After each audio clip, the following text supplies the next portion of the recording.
It was well past midnight when I heard the crunch of tires on the driveway. I'd been sitting in the dark living room for hours, half watching my phone, half listening to the silence of a house that had felt strangely hollow. For the last 3 days, my wife Claire had been away on a business trip to Seattle. That part was nothing new. Her job kept her traveling. But something about this trip had been different. The texts she'd sent were too cheerful, too bubbly, the kind of cheerful that's working hard to cover something else. The front door swung open and there she was, backlit by the porch light, suitcase rolling behind her, phone glowing in her hand. She was laughing at something on her screen, a real full laugh, the kind I hadn't heard from her in years. Not directed at me, not shared with me, just there, like warmth escaping from a room I wasn't allowed into. I smiled. I nodded. I said the right things. But I was watching her hands, one gripping the phone, the other fidgeting with the strap of her bag, never quite still. And I was watching her eyes, which kept dropping to that screen, like it held something magnetic, something she didn't want me to see. "You seem really happy," I said. I meant it to sound warm, but it came out careful. She laughed again, and that's when I heard it. The same laugh, but with a new texture underneath it. Just a hair too quick, a hair too light. "Yeah," she said, already wheeling the suitcase toward the bedroom. It was just a really good trip. I stood in the living room after she disappeared down the hall, staring at nothing. The house had gone quiet, the specific, pressurized quiet that forms when something unspoken is taking up all the air. And then I heard her voice through the door, barely above a whisper. "No, no, no. This can't be happening right now." I moved down the hallway without thinking about it. Footsteps soundless on the carpet. Through the cracked bedroom door, I saw her sitting on the edge of the bed, the suitcase open in front of her. A piece of paper, trembling, between her fingers. Her face, which had been glowing 60 seconds ago, had gone, the color of chalk. She shoved the paper back into the suitcase, snapped it shut, brushed past me into the bathroom. The lock clicked. I stood in the middle of our bedroom in the dark, with that suitcase sitting there, like a closed fist. I am not a man who snoops. I want that on the record. But I stood there, and I thought about the laugh that wasn't for me, the paper she'd hidden, the way she'd stared at her phone the entire evening, like she was bracing for news from a war zone. I opened the suitcase, clothes neatly folded, toiletries, a stack of conference papers, and then, tucked underneath everything, wrapped in silver tissue paper, and tied with a narrow red ribbon, a gift box, no name on it. No tag, just the ribbon, perfectly tied, the way you wrap something, precious. My hands weren't steady when I opened it. Inside, black lingerie, expensive, delicate, the kind of thing she had never worn for me, not once, in 4 years. And beneath it, folded into the fabric like it was part of the packaging, a small card. I recognized her handwriting immediately. 5 words. For when we're finally alone. I sat down on the edge of the bed, and I stayed very still, for a long time. When Claire came out of the bathroom, face scrubbed clean, hair damp, she looked at me for a fraction of a second too long. Then she pulled back the covers and got into bed. "Come to sleep," she said softly. "I'm exhausted." "Yeah," I said. "Me too." I lay next to her in the dark.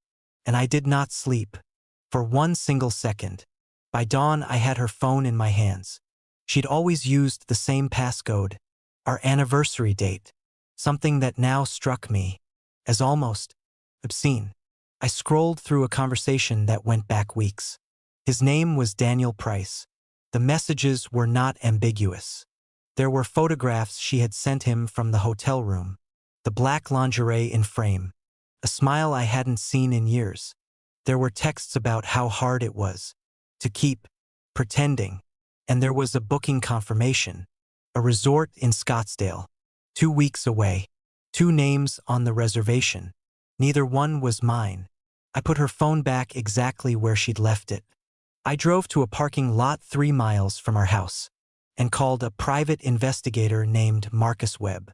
I told him everything. He told me he'd have something within a week. I drove home. I cooked breakfast. I asked Claire how she'd slept. Really well, she said. Good, I said. You needed it. For the next 8 days, I performed the role of a husband. I laughed when she laughed. I asked about her day. I kissed her goodnight. It was the most exhausting thing I've ever done. Not because I was hiding anger, but because I was grieving in silence, next to someone who had no idea. I was already gone. Marcus called on a Wednesday evening. We met at a diner near the edge of town.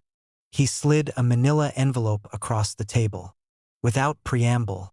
Inside were photographs. Grainy surveillance shots, but clear enough. Claire and Daniel at a hotel bar. His hand on her knee, her head tilted toward him. Claire and Daniel at an elevator. A moment of intimacy. Before the doors closed, there was also a USB drive, with footage that confirmed what the photographs implied. How long? I asked. At least 5 months. Marcus said. Maybe longer. Every trip she's taken since February. 5 months. 5 months of coming home and telling me about presentations, client dinners, long flights. 5 months of our anniversary passcode on her phone. That evening I called a divorce attorney named Sandra Holt. She told me that with the evidence I had, things could move quickly. If I wanted them to. I told her I wanted them to move quickly. That night I asked Claire to sit with me in the living room. I told her I had something I needed to show her. She sat down, a little curious, a little tired from her day. When she saw the envelope on the coffee table, something shifted in her face. Some small, animal awareness. Is there anything you want to tell me? I asked. Anything at all? Because I'll give you this moment. But only this one. She opened her mouth. She closed it. Her eyes went to the envelope and stayed there. I spread the photographs across the coffee table between us, like I was dealing cards. She started crying before I said another word. I know about Daniel, I said. I know about the messages. I know about Scottsdale. I watched her face fall through shock into something deeper, something that understood. There was no floor left to drop to. And I know about the card in the suitcase. Please, she said. Please, just let me. I'm not angry, I said. And it was almost true. I was something beyond angry. I was on the other side of it, in the cold country, past the fire. But I am done. I've spoken to a lawyer. The papers will be ready by end of the week. She cried for a long time. She said she hadn't meant for any of it to happen. She said she still loved me. She said she would do anything. I listened to all of it, with the patience of someone who has already made an irreversible decision. Then I stood up, put the photographs back in the envelope, and picked up the overnight bag I had packed 2 hours earlier. You already left, I told her at the door. You left months ago. I'm just the last to move out. The divorce took 4 months. Claire didn't contest anything. What I hadn't known, what Marcus told me afterward, was that Daniel Price was also married, and his wife found out around the same time I did. The fallout for both of them was swift and complete, professionally and personally. I won't pretend some part of me didn't feel the justice in that. What I didn't expect was how quickly the weight lifted. Once I stopped carrying it, I moved into a small apartment on the north side of the city, picked up running again, started cooking for myself. Small, quiet pleasures I'd forgotten I had. Old friends reappeared. The evenings got easier. Some mornings I woke up and felt something I can only describe as spacious. 6 months later, I was at a bookshop cafe on a Sunday afternoon. reading, minding absolutely no one's business. The woman at the table next to mine knocked her coffee cup sideways, trying to balance her laptop, her notebook, and a stack of paperbacks simultaneously. "Need a hand?" I asked. She laughed, embarrassed. "I'm normally much more coordinated, I promise." Her name was Nora. We talked for 3 hours without noticing the time pass. "I'm not going to tell you. Everything worked out the way it does in movies. What I'll tell you is this.